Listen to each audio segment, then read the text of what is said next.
Hola a todos y bienvenidos a En Conciencia, el podcast de Red En Conciencia, en donde hablamos de temas de aprendizaje y enseñanza desde diferentes perspectivas. Yo soy May González. Y yo soy Carla Cárdenas y estamos muy contentas de recibirlos aquí otra semana en su podcast favorito de enseñanza y aprendizaje. Yo quiero pensar que sí, ya somos el podcast favorito de alguien. Sí, ya denle like.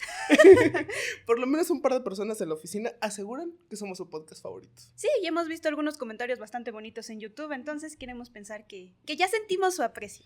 Así que aprovecho para decirles, suscríbanse, no olviden suscribirse o darle seguir si nos están escuchando solamente en Spotify. Sí, y exactamente para que nos sigan, vamos a hablar hoy de un tema muy interesante. Vamos a hablar de un tema que está muy en boga. Volveremos a un tema muy interesante. Creo, sí, porque ya en el capítulo del Hype Cycle ya hablamos un poquito sobre lo que es la inteligencia artificial. Lo hablamos alrededor del concepto del Hype Cycle, pero hoy toca hablar de inteligencia artificial. Sí, y específicamente inteligencia artificial en la enseñanza y un poco en el aprendizaje, porque... Sí, yo creo que es en las partes en donde ha dado un poco más de miedo y hay un poco más de renuencia a cómo tomar esta herramienta nueva para transformar la manera en la que enseñamos y en la que aprendemos. Sí, creo que ha sido uno de los campos o de los sectores de la vida en las que más se ha visto como esta influencia de la inteligencia artificial. Seamos sinceros, prácticamente ya todos tenemos Gemini en nuestro celular. Sí, y yo lo tengo sin querer. Bueno, sí, algunos lo tenemos un poco en contra de nuestra voluntad. Yo lo tengo en contra de mi voluntad. Mi celular ya venía con Gemini. Si le dejas apretado el botoncito de prender y apagar la pantalla. Ah, sí, también el mío. Sí, Gemini me habla y es como de no quería hablar contigo, perdón. Pero creo que es una actualización que hizo Google, tal vez hablemos de eso después. Ajá, porque antes era para la voz y ahora es directamente con Gemini. Sí, bueno, es que también yo hice un salto muy grande en cuanto a mi teléfono, porque el último que tenía fue uno de los últimos Huawei que todavía tenía relación con Google, entonces ya estaba viejito. Sí, y ahorita... Lo hice durar y ahorita cuando entré a la nueva era de los teléfonos inteligentes fue de, vaya, yo no sabía que se podían hacer todas esas cosas. Bueno, te diré que no es algo tan nuevo porque el mío tiene bastante tiempo ya, más del que quisiera admitir.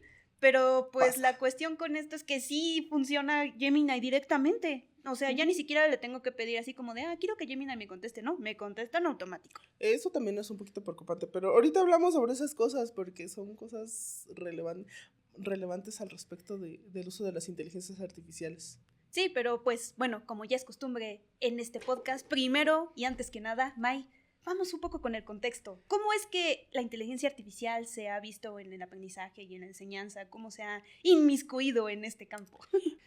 Bueno, entonces para comenzar con el contexto histórico de dónde viene el término de inteligencia artificial, este fue utilizado por primera vez en 1956 en una conferencia que se dio en la Universidad de Dartmouth. Se juntaron varios investigadores y la base establecida por uno de los organizadores, que es John McCarthy, decía que quería proceder bajo la idea de que todo aspecto del aprendizaje o cualquier característica de la inteligencia puede, como principio, ser descrita de manera precisa, de manera que una máquina la pueda simular. Entonces, el término de inteligencia artificial nace a partir de que estas personas quieren entender cómo funciona la inteligencia humana para poder imitarla. O sea, el ser humano siempre ha querido crear una persona, un algo. No sé por qué es una obsesión que hemos tenido. Creo que es como una especie de objetivo universal de las personas o es como un fetiche del ser humano. Una cosa muy extraña.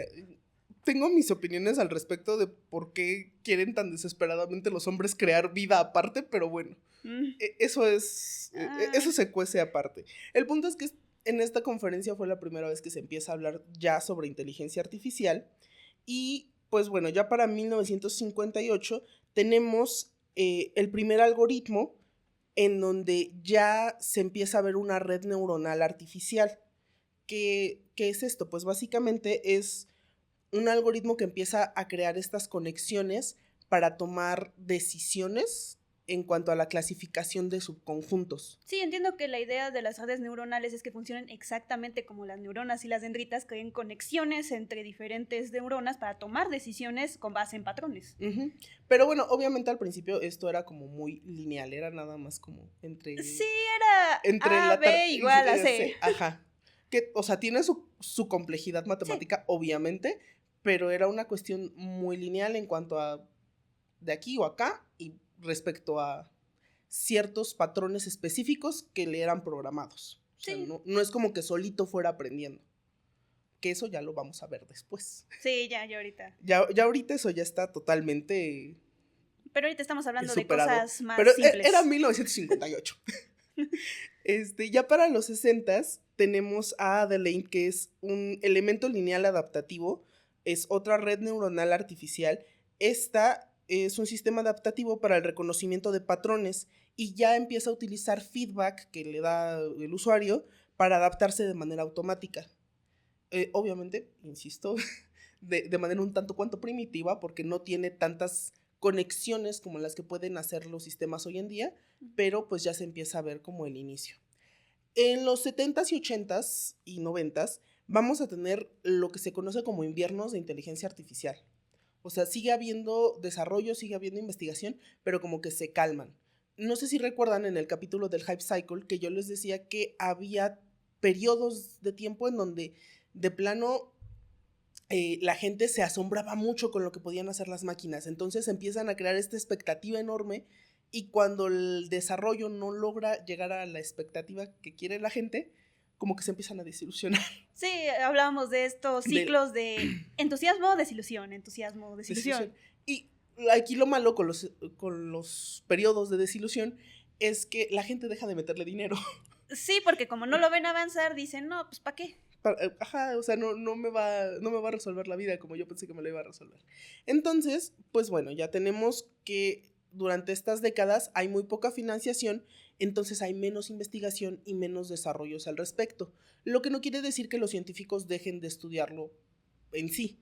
Solamente, muchas veces lo que hacen los científicos cuando dejan de darles recurso es sí seguir estudiando lo que están estudiando, pero como que darle una vueltecita diferente para que les puedan seguir fondeando. Un refrito. Ajá, como un refrito, pero hacia una cosa que es un poquito más popular para que les puedan seguir dando dinero y entonces ellos poder vivir de eso. Sí. Básicamente, y en el back seguir desarrollando lo que estaban desarrollando de principio, pero obviamente a un ritmo un poquito más lento.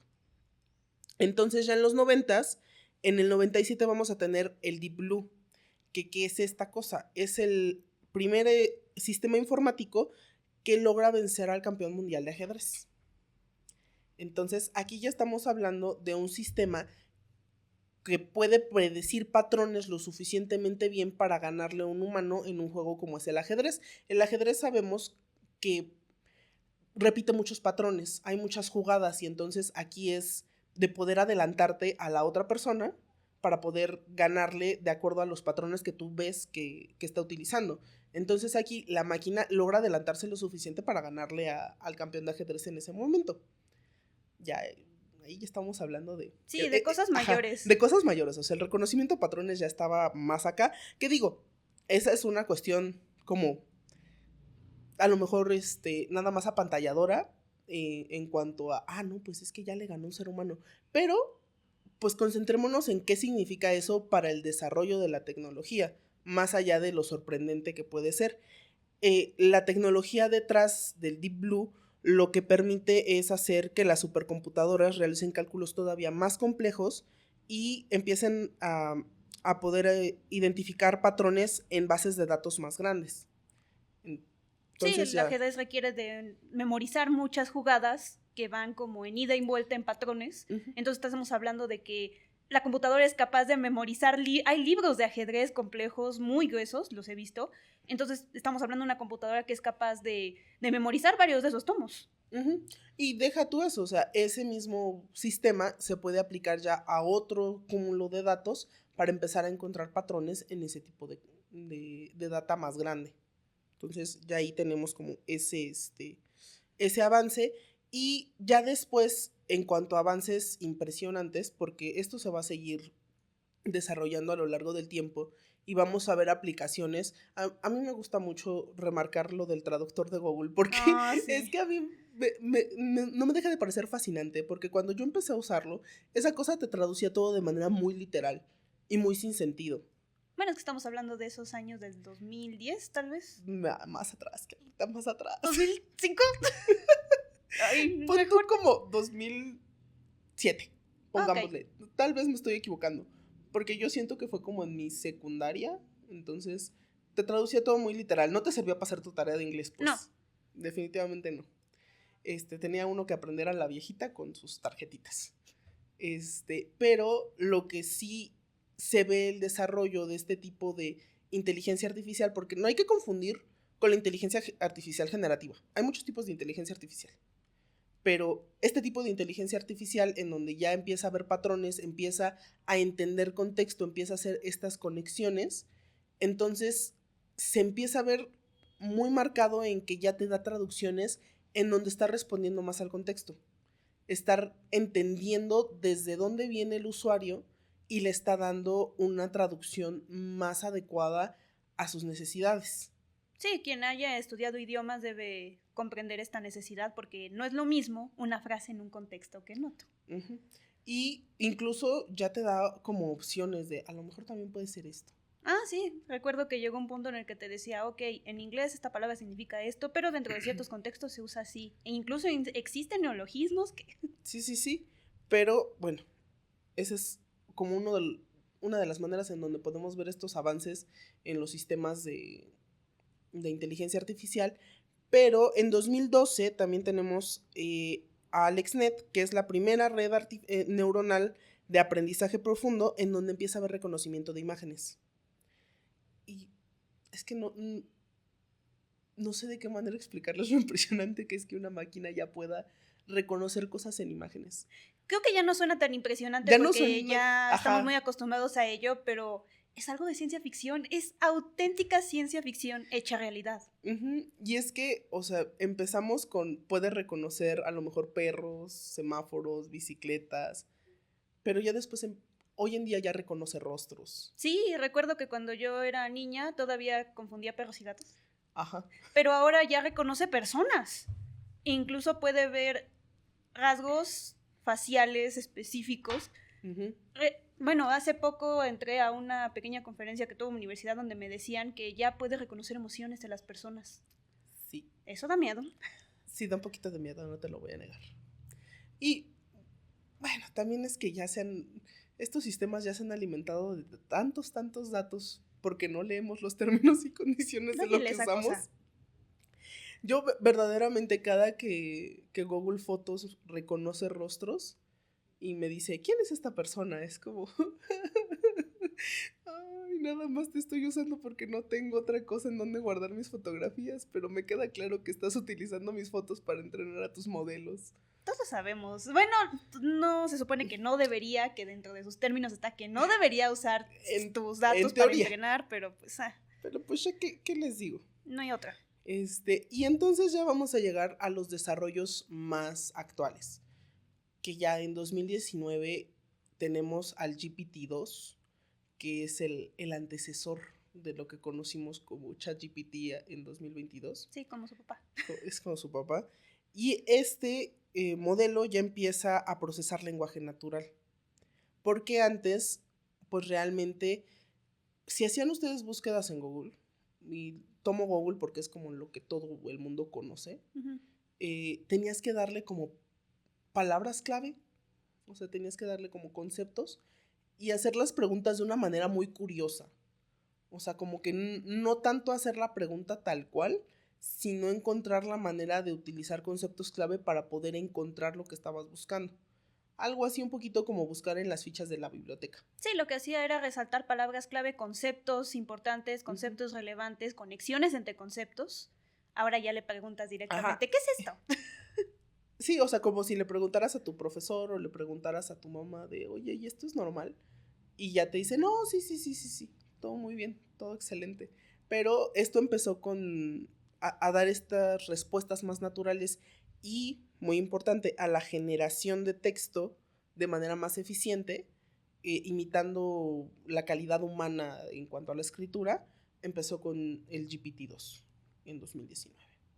Y ahí es cuando ya entramos otra vez al frenesí de la inteligencia artificial, porque en 2022 pues ya lanzan ChatGPT, Y aquí entonces sí, ya todo el mundo y su mamá empieza a utilizarlo como yo creo que fue un reemplazo de Google al principio. Ahorita creo que ya otra vez estamos como que ya no sabemos para dónde vamos, cuál es el favorito. Díganos en los comentarios cuál es su favorito. Ahorita vamos a hablar un poco de eso, de cuáles son los favoritos. Ajá. O sea, porque siento que ya muchas personas se inclinan a lo mejor por preguntarle a ChatGPT porque ya tienen entrenado a su modelo, porque también así funciona. O sea, el modelo se va adaptando al usuario y le va contestando como el usuario quiere que le contesten. Entonces, pues ya cada uno dice, bueno, pues yo me quedo con mi ChatGPT o yo me quedo con mi Gemini.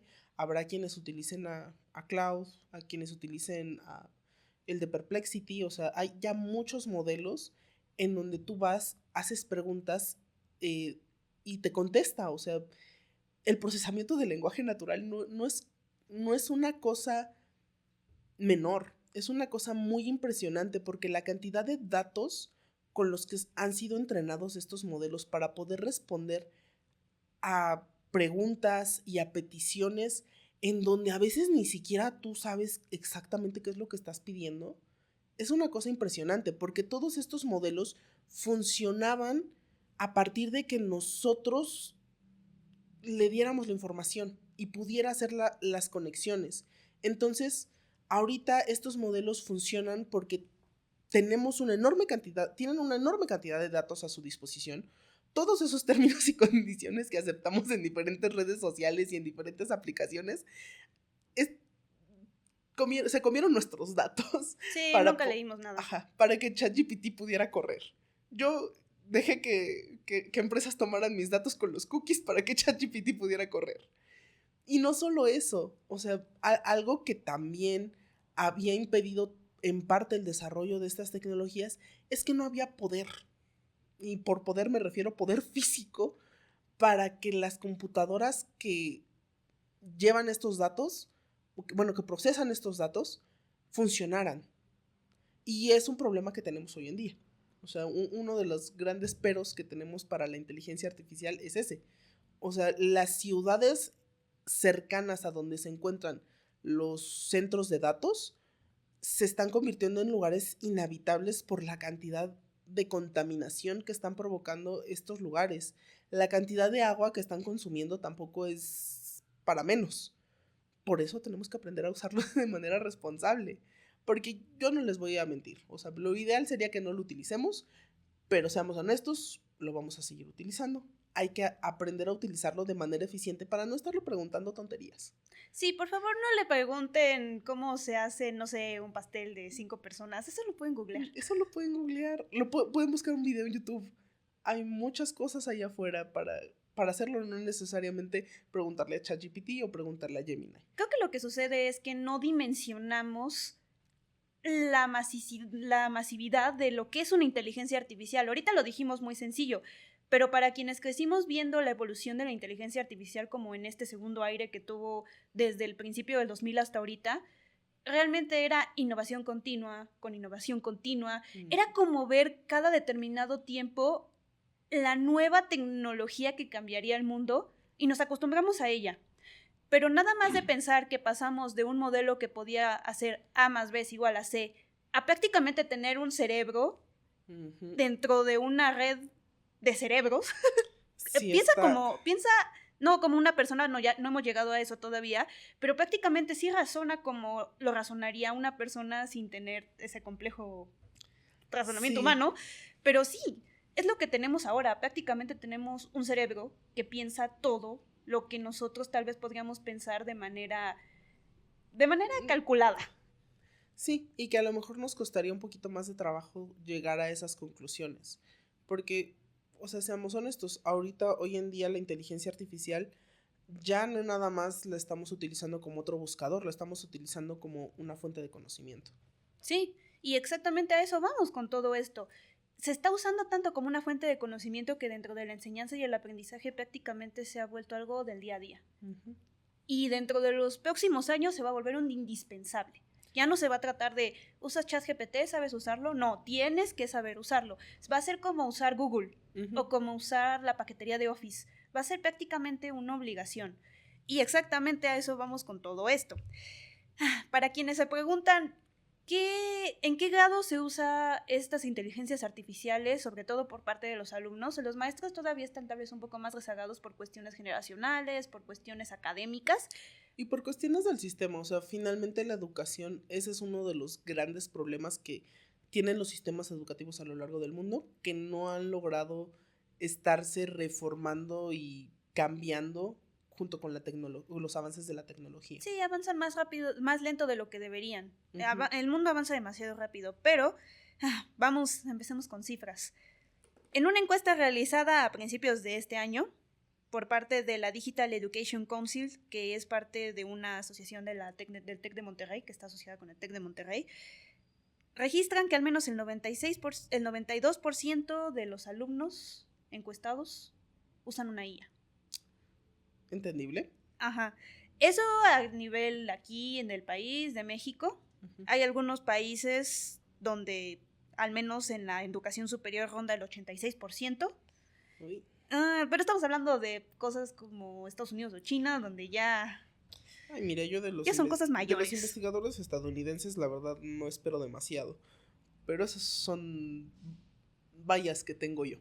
Sí, y dentro de las favoritas, o de las que se registra que más se usan, están Copilot, uh-huh, DeepSeek, Perplexity, Notebook LM y Cloud. Curiosamente ChatGPT ya no es como que la... Es que creo que la verdad sus últimas controversias le pegaron fuerte. Digo, aparece la lista en un lugar más abajo, pero como que ya no es el top de la inteligencia artificial en este momento. Y es que además, bueno, al menos algunos de estos, como Copilot, pues ya lo traes integrado si tienes Microsoft 365. Sí, y algunos que tenemos, por ejemplo, yo tengo cuenta institucional de Microsoft, yo tengo Copilot. Uh-huh. No lo uso, sinceramente. Me he acostumbrado a mi propia inteligencia artificial de cabecera, uh-huh, que es Gemini, pero hay gente que sí lo utiliza como su herramienta principal de inteligencia artificial. Uh-huh. Y bueno, y ya con todo esto vamos a ver ¿cuáles son los retos de la educación? ¿A qué retos se está enfrentando la educación en este auge de la inteligencia artificial? Que vaya que son bastante... Son muchos. Porque son sistemáticos, ni siquiera son así como, ok, bueno, puede que un país los tenga, otro país no. Estos son prácticamente en todos lados porque no está avanzando el sistema al mismo nivel en el que están avanzando las inteligencias artificiales. Sacan como 5 nuevas versiones al año, evidentemente no hay una academia, no hay un aula que pueda seguir tantas novedades al mismo tiempo. Pero pues, empecemos con estos retos. Primero, falta de regulación. Es que, oye, nadie le está poniendo un freno. No, deja que nadie le esté poniendo un freno. No están dándole revisión académica rigurosa.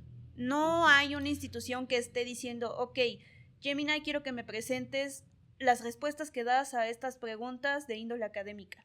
¿En qué las estás sustentando? ¿Las estás sustentando en cosas que se pueden comprobar? ¿O nada más estás agarrando cualquier blog de internet? Y deja tú eso, o sea, tampoco están permitiendo que investigadores ajenos, o sea, hagan este tipo de revisiones y ni siquiera tenemos acceso a cómo son esos razonamientos, porque ya los razonamientos tal cual funcionan como una caja negra. Sí, a eso vamos ahorita también. Otra cosa es el uso de contenido sin consentimiento. Ah, sí. De eso de que hablamos de que firmaste términos y condiciones que no leíste y ya le vendiste todos tus datos y tu alma a Google, es más grave de lo que creen. Sí, eso de estar aceptando todas las cookies en todos los sitios de internet también es una cosa... Sus datos ya están en todos lados. Y va muchísimo más allá porque estamos hablando de problemas auténticos de derechos de autor. Uh-huh. Ok, si yo tengo todos mis artículos en la base de datos de mi universidad, de estudios, por ejemplo, en casos como las ciencias exactas, estudios que me costaron años, presupuesto, sangre y lágrimas, y ahora me entero que Gemini los está usando para entrenarse y tener respuestas a algoritmos matemáticos complejos, ¿por qué rayos no me están dando el crédito por ello? ¿Por qué rayos no? Los Sí, deja el dineros. monetario, mínimo una mención de, ok, esta persona descubrió esto. Ay, no, yo sí me preocupo por la parte monetaria. Los científicos no ganan lo suficiente para todo lo que hacen por nosotros. Sí, ya lo sé. Tampoco les están dando nada del lado monetario, pero al menos el reconocimiento de decir, No, y también me pongo a pensar en los artistas que, por ejemplo, utilizan la paquetería de Adobe. Sí. Esos términos y condiciones son muy abusivos, pero muy abusivos, porque finalmente están utilizando su trabajo para alimentar inteligencias artificiales con las cuales la empresa está diciendo que te puede reemplazar. Sí, prácticamente nos están quitando este tipo de áreas de oportunidad. Están reemplazando personas con las cosas que las mismas personas crearon. A eso estamos llegando. Otra cuestión son los modelos inexplicables, lo que decías ahorita, la caja negras. Se llaman cajas negras porque su funcionamiento interno no está abierto a inspección. Jamás nos han dicho exactamente cómo llegan a sus conclusiones, cómo se hacen las conexiones entre las redes para llegar a ciertas respuestas. Incluso no tienen transparencia en sus resultados y producen resultados cuestionables. Sí, porque al final de cuentas, si tu modelo tiene un sesgo desde el principio hacia cierto tipo de datos o hacia cierto tipo de inclinaciones políticas o filosóficas, ese sesgo se va a estar repitiendo una y otra y otra y otra y otra vez en los resultados que te da la inteligencia artificial. Exacto. Y siguiente punto, contenido que contamina Internet. Si tienes un contenido de inteligencia artificial que tiene sesgos, tal vez invisibles, tal vez no tanto, pero ese sesgo se va a repetir constantemente hasta que prácticamente se use en todo Internet. Porque se lo preguntas a la inteligencia artificial y luego lo reproduces en un blog o en una noticia o en una investigación y es un ciclo de círculos viciosos en los que la información está sesgada, se utiliza y se reparte, entonces jamás se corrige. Porque además ahí también vamos a tener ya el problema para la comprobación de datos. Porque si se está repitiendo una y mil veces el mismo dato erróneo, al final terminamos empezando a dudar de nuestra realidad misma.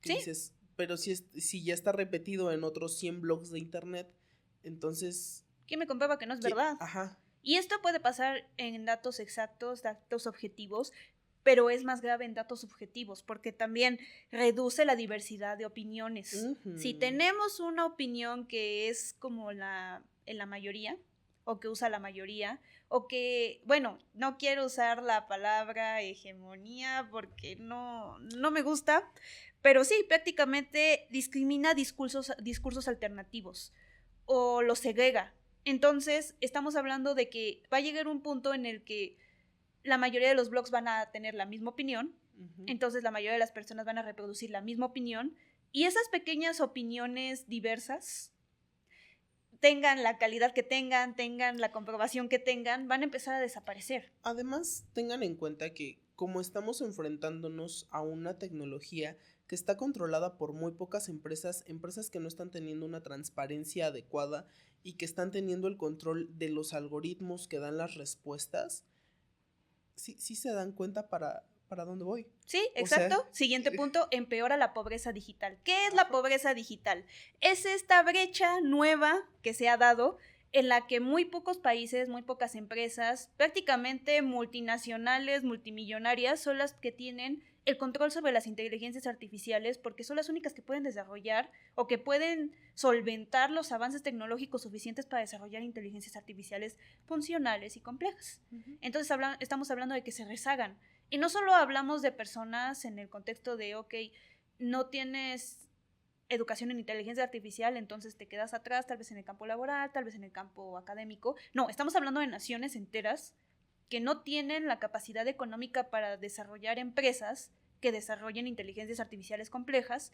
Entonces se vuelve una nueva brecha entre los países desarrollados y los no tan desarrollados, entre las economías desarrolladas y las no tan desarrolladas, y entre las personas que tienen acceso a estas herramientas y a las que no. Sí, o sea, al final del día, los países que tengan este tipo de pobreza digital, lo que va a pasar es que también están perdiendo el control de la narrativa misma que se tiene sobre sus políticas, sobre su historia, sobre lo que sea que esté pasando en su país, y quedan a merced de estos otros lugares en donde están controlados por otros intereses, porque al final de cuentas son empresas, están controlados por el interés económico.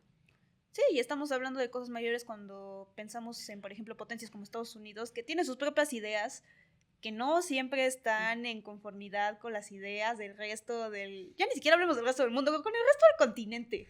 Con el resto de sus estados. Sí, entonces pues hay conflictos desde adentro. Hay conflictos en todos lados. Sí, o sea, y tan solo imagínense, puede que en algún momento los británicos simulen que ellos son los buenos, que realmente llevaron civilización a todos los lugares, sino que solamente saquearon al por mayor al mundo. Sí, los europeos llevan un tiempo argumentando eso y me siento particular y étnicamente atacada. Creo que como pasó hace un tiempo con esta cuestión de España, pero bueno. Y exactamente con esto, ¿cuáles son los desafíos? ¿Cuál es así como que el problema específico? Ahí ya nada más quiero agregar que otro de los retos que tenemos con la inteligencia artificial también viene de las cuestiones de los deepfakes. No, sí. O sea, todas estas cosas que se están pudiendo crear de manera audiovisual también nos están poniendo en un riesgo de desinformación muy grande. Ya no sabes que es real. Ya no sabes que es real. O sea, todavía uno puede decir, cuando ves al gatito bailando con un sombrero, dices, bueno, ok, es inteligencia artificial, no pasa nada. Está raro, pero está chistoso. Pero cuando ya te están simulando eventos históricos, te están simulando cosas reales, ahí es cuando uno ya dice... Yo tuve hace poco una experiencia con eso. Vi un video de un temblor donde un perrito salvó a un niño. Y yo hasta dije, qué tierno, ¿no? Es de esos videos inspiracionales de TikTok. Y hasta se lo mostré a mi mamá y a mi hermano. Mi mamá y yo caímos y mi hermano dijo, es inteligencia artificial. ¿Cómo? Ajá. El perrito salvó al niño, ¿de qué estás hablando? Déjame tener esperanza y fe en el mundo. No, la cuestión es que desarrollas como una cierta habilidad, como un cierto sexto sentido, una visión. Al menos él, que ya creció dentro de todo este contexto de la inteligencia artificial generativa, tiene como una visión, como un sexto sentido para saber qué sí es inteligencia artificial y qué no lo es. A mí me cuesta un poco más de trabajo, para mi mamá es prácticamente imposible diferenciarlo, pero pues también estamos hablando de una habilidad que no tendríamos por qué desarrollar, porque no tendrías por qué dudar de lo que es real y lo que no. Sí, o sea, yo ya dudo de absolutamente todo lo que veo, ya no quiero nada. De por sí ya, el salto al 4K a mí me incomodó muchísimo. Entonces ahora imagínense con cosas irreales que están simulando ser cosas hiperreales. Yo no tendría por qué andar dudando de lo que es real. Estoy viviendo en el peor de los mundos posibles para una persona que le gusta el arte audiovisual. Sí, y a eso vamos. ¿Cuáles son estos obstáculos que vamos a tener que saltar? Vamos a tener que franquear. Sí, primero, desarrollar políticas en el uso responsable y ético de la IA. Y no solo estamos hablando de políticas de instituciones, no, estamos hablando de políticas incluso a nivel nacional. ¿Qué sí se puede considerar autoría? ¿Qué no se puede considerar autoría? ¿Qué está permitido? ¿Qué no está permitido? ¿Qué se debe considerar un crimen? Por ejemplo, en esta cuestión de los deepfakes, evidentemente estamos de acuerdo que suplantar la identidad de una persona de cualquier manera debería ser ilegal, pero ¿cuáles son las sanciones? ¿Hasta dónde llega todo esto? ¿Qué se puede Además, considerar? ¿cómo lo compruebas? Sí, ¿cómo compruebas? Simplemente eso. La segunda es garantizar el uso equitativo e inclusivo de la IA, no solamente llevarla y capacitar a las personas para que la usen. El simple hecho de quitar esos sesgos pequeños que hay en las IAs es importante. Porque si empiezas a perder diversidad de opiniones, volvemos al mismo discurso. Entonces hay que encontrar una manera de que todo sea inclusivo, incluso la IA. Y la otra es la capacidad docente. Van a tener que capacitarse en el uso de IA y no solamente en si esto fue hecho con IA o no fue hecho con IA, que eso ya es otra cuestión bastante incómoda a la que vamos a ir un poco más adelante, pero ya no solo se trata de detectar el plagio con IA, que es algo nuevo, más bien aprender a usarla de manera responsable para que después le enseñes a tus alumnos así es como se debe usar. O así es como sugiero que la uses. Así idealmente tendrías que usarla para que no apagues tu cerebro. Sí, para que no haga la tarea por ti. Sí, porque justamente el modelo de educación actual y la inteligencia artificial están provocando que los chicos no desarrollen estas capacidades de pensamiento crítico. O sea, lamentablemente en nuestro modelo educativo, el regurgitar información es la manera, y regurgitarla bien, Y regurgitarla bien. No puedo decir nada en contra de eso porque yo regurgité información toda la educación básica. Pero es la manera en la que funcionábamos y la manera en la que se evaluaba si estábamos aprendiendo o no. Ahorita, como ya tenemos inteligencia artificial generativa, que cuando yo le pongo el prompt de la tarea que me dio la profesora, me da exactamente lo que la profesora pidió, pues entonces, como profesor tienes que decir, a ver, no me voy a aventar 30, 60 reportes casi idénticos porque todos utilizaron la misma inteligencia artificial, únicamente va cambiando un poquito el tonito, pero me están dando exactamente lo mismo. Ahí ya tienes que pararte a pensar, bueno, ya tienen la información a su alcance, necesito yo poner ejercicios, poner tareas en donde ellos hagan algo con esa información para que entonces el conocimiento pueda hacerse profundo y no nada más se quede en la superficie del dato. Sí, de hecho hay un pequeño artículo que me gustaría mencionar del New York Times del año pasado, donde se habla o se relata una experiencia de un profesor en una universidad donde se enfrentó a esta cuestión de la inteligencia artificial y, ok, si ya lo tienen todo a la mano y ya no tienen que pensarlo y ya no tienen que analizarlo, ¿cuál es la manera en la que yo puedo asegurarme de que están aprendiendo? ¿Cuáles serían esos mecanismos que tal vez los profesores tienen que adoptar para saber que los alumnos están aprendiendo? Dentro del artículo se llegó a 2 posibles soluciones. Primero, que la tarea sea analizar la respuesta de la inteligencia artificial. No me vas a entregar lo que te dio la inteligencia artificial, me lo vas a entregar con tu propio análisis. ¿Por qué está bien? ¿Por qué está mal? Ahora sí que prácticamente refútame tu respuesta. Justifícamelo. Justifica. Referencias. Porque sí, te va a decir, ok, ¿qué respuesta te dio la inteligencia artificial? Ok, ¿por qué está bien? ¿Por qué está mal? ¿Y qué citas me vas a dar para saber que esto está bien o esto está mal? Eso sí ya no se lo puedes pedir a la IA. O sea, en teoría se lo puedes pedir, pero tienes que ir a revisarlo para saber que es una fuente realmente confiable. Sí, e incluso esa es la segunda, optar por cuestiones más tradicionales. Examen oral, investigación bibliográfica en bibliotecas. Prácticamente volver a esos tiempos en los que pedías una monografía y escribías todo el reverso en la hojita para saber que Cristóbal Colón encontró América. Me encanta que hayas dicho que la encontró. Es que no la descubrió. Gracias, Carlita. Se ha reivindicado. He reivindicado ese concepto. Bueno, la cuestión con todo esto es que vamos a tener que volver a ese tipo tradicional de tareas o de investigaciones, porque la verdad, si no lo apuntas, no lo memorizas, no lo razonas, no lo cuestionas, y te quedas con lo que te regurgita ChatGPT. Bueno, ya no ChatGPT, lo que te regurgita Gemini. Klaus. Perplexity, lo que sea que utilices. Y exactamente, hay varias competencias que van a tener que desarrollar los alumnos y los profesores para poder convivir con la inteligencia artificial de ciertas maneras. Bueno, dentro de estas, conocimiento en ingeniería de prompts. Ajá. Por si no lo habían reflexionado en algún punto, no solo se trata de pedirle cosas a Gemini, se trata de saber cómo pedirle las cosas. Y todo eso se llama ingeniería de prompts. ¿Cómo le pregunto esto? ¿Cómo le pregunto aquello? ¿Cuál es la diferencia entre una instrucción y la otra? Eso va a ser algo que van a tener que aprender todos. Y es prácticamente como aprender un nuevo vocabulario, como aprender un nuevo idioma, como sacar esas pequeñas notas del notebook cuando aprendías inglés y tener que empezar otra vez. Where is the bathroom? Pero ahora con instrucciones para Gemini. Creo que sí. La segunda es pensamiento crítico y de análisis. Analicen lo que les da, por favor, no simplemente copien y peguen, porque en algún momento van a entregar una tarea donde van a decir que por alguna razón Miguel de Cervantes descubrió América. Ay, mira, no. Yo sé que es mucho pedir, porque hay gente que llega a la universidad sin haber desarrollado pensamiento crítico, pero es esencial si no queremos seguir cayendo en los videos de gatitos, de perritos salvando niños. De perritos salvando niños. Sí, va a ser importante que desarrollemos eso. ¿En cuál sí caí? ¿Cuál? El del canguro. ¿Cuál canguro? No lo he visto. Fue uno de los... para mí fue uno de los primeros. Ajá. Era un canguro que estaba como parado, como regañado, mientras una señora discutía con una persona como un... ¿En el un flight aeropuerto? attendant. Ajá, con ¿Eso una era persona. falso? Lo siento, yo también caí. Y acabo de darme cuenta de que caí. Pues es que sí es falso.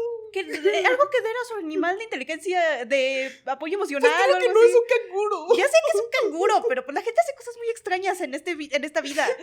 Últimamente la gente hace cosas bien raras. Un canguro de ese tamaño ni siquiera podría cargarlo la señora.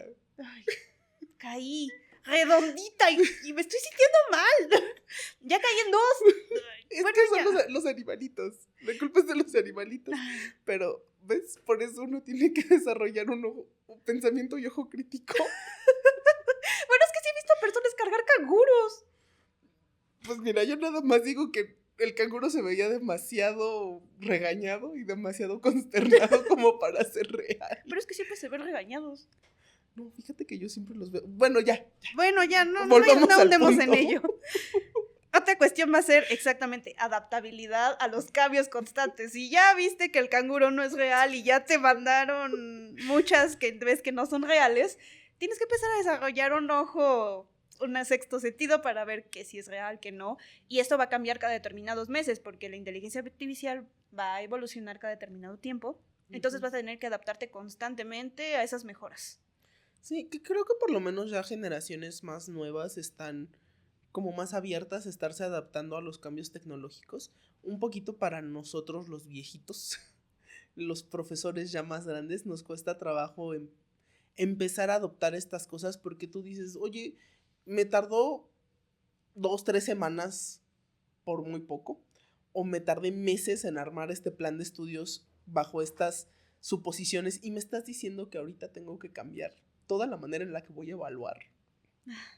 Sí, la verdad eso va a ser bastante duro, sobre todo a nivel académico, el tener que adaptarse constantemente, porque tú y yo lo sabemos, la academia muchas veces nutre de la tradición y la repetición de patrones. Uh-huh. Entonces, pues ya no va a poder ser así, ahora va a tener que nutrirse de cambio constante, de innovación constante. Y pon tú que a lo mejor no lo estás aplicando en todos los ¿Ámbitos? todos los ámbitos o todos los campos de estudio, pero sí tienes que ser consciente de eso para que no te vayan a sorprender intentando meter tesis hechas completamente con inteligencia artificial, por ejemplo. No hagan eso. Cuesta trabajo, sí por favor. Sí les encargo, no hagan eso, ¿para qué? Bueno, sí. Ajá. ¿Para qué? No vale la pena tener de ahí una tesis hecha con inteligencia artificial de conocimiento regurgitado cuando se supone que el objetivo de la tesis es que des tu granito de arena al conocimiento general de tu campo. No hablemos de temas tristes. No hablemos de temas tristes. Mejor dinos, ¿tú qué crees que cómo crees que deban adaptarse los profesores a esta nueva era de la inteligencia artificial que nos carcome y vaya que nos carcome? Pues mira, yo creo que por lo menos en lo que sí se puede utilizar la inteligencia artificial es en poder darle a los alumnos un poquito de atención más personalizada. Cuando tú sabes perfectamente que a lo mejor tu campo, tu área, tu materia está hecha para ser un poco más cuadrada, o sea, tus métodos son un poco más cuadrados, tú puedes decirle a los chicos, a ver, yo te estoy dando estos ejercicios, estos son los ejercicios que conozco, pero a lo mejor con la inteligencia artificial juntos podemos armar un prompt para que pues tú crees material diferente que te funcione a ti para estudiar y lo vamos revisando juntos. Entonces, esto de que te permita crear materiales más diversos, creo que es un gran acierto y es algo que va a ayudar mucho a personas que aprenden de maneras diferentes. Porque, seamos sinceros, cuando no eres neurotípico, el aprendizaje suele ser bastante complejo porque no te sabes estar quieto o te cuesta trabajo tomar apuntes, te cuesta trabajo a lo mejor ver las cosas de manera visual, te funciona más de manera auditiva, pero el profesor no tiene manera de pasarte un podcast él solo, ¿no?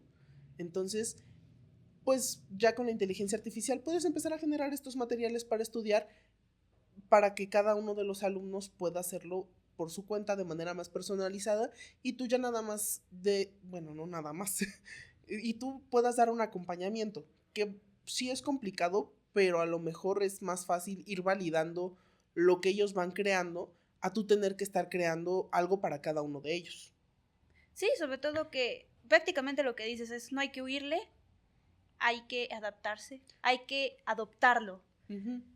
Y otra de las cosas que mientras estaba investigando, a mí me hizo ruido, porque tengo como mis matices ahí, que es un acceso democrático a la educación.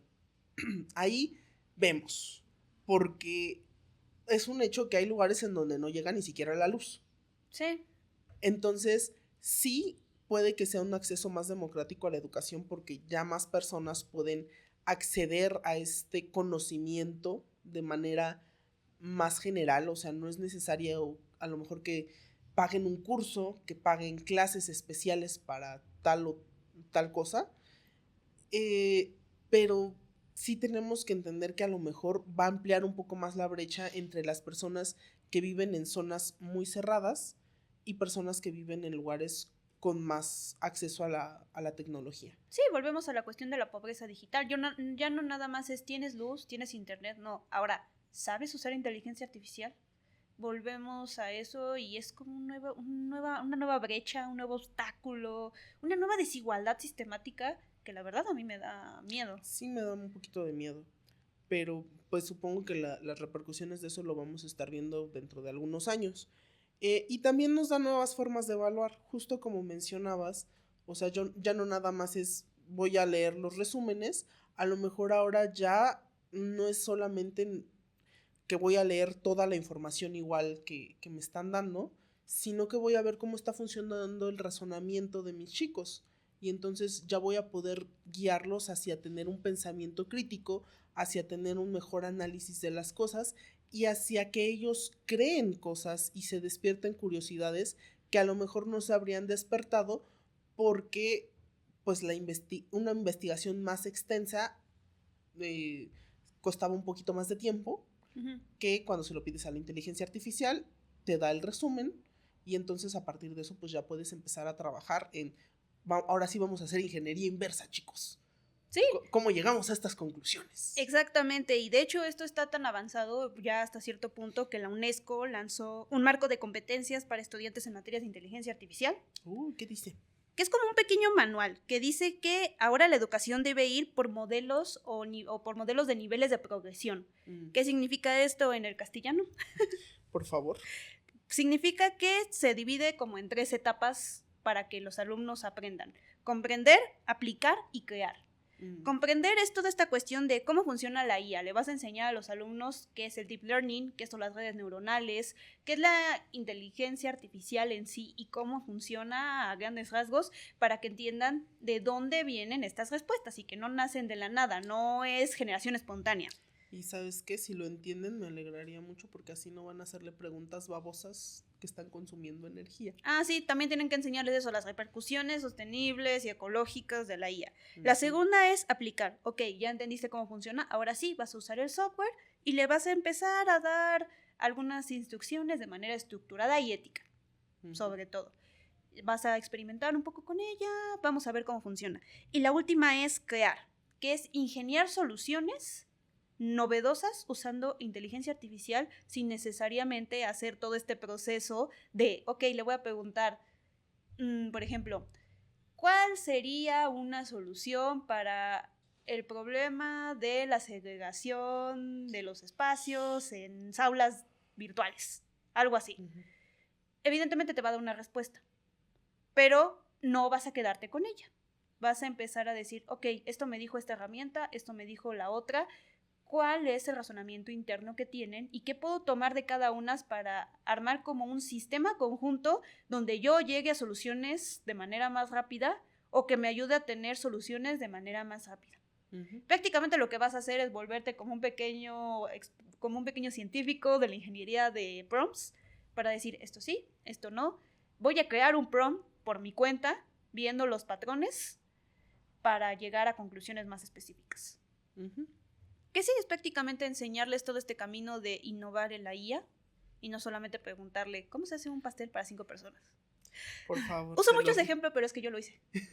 Y me arrepiento profundamente de ello. Es que es más fácil buscar un video en YouTube. Sí, y la estrategia para facilitar todo esto va a ser primero orientar, que, bueno, sí, orientar en el uso de prompts, en el uso de sesgos y en el uso de algoritmos. En segunda, construir capacidad de ingeniería de prompts, enseñarles a armar prompts. Y en tercera, regularlo. hay que evitar a toda costa la cuestión de los sesgos y el uso indebido y el plagio.